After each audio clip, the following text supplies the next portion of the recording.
we're gonna show how to do forecasting linear regression using Excel add-in.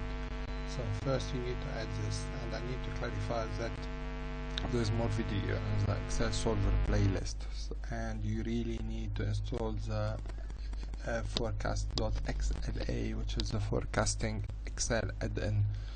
So back to the same. Now we're gonna do the regression like if you've seen it in the other example, and so we've got here automatically the data have been created, and I need to clarify one point. Like you could just change those data and get the value you want and get the value you desire.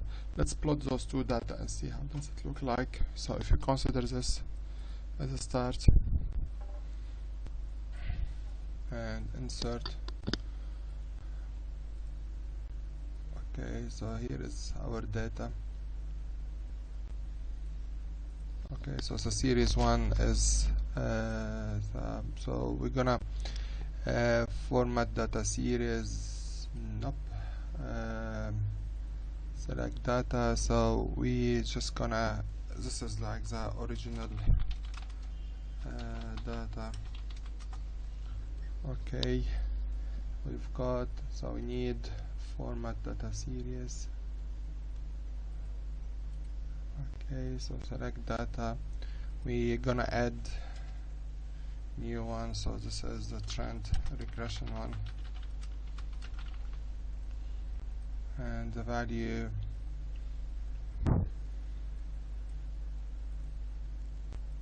okay, so you could see both values are almost the same, one on top of each other. Okay, so this is the regression part, and as I said, there is more videos about how to do exponential smoothing, how to do a trend line, and we're gonna consider the seasonal component part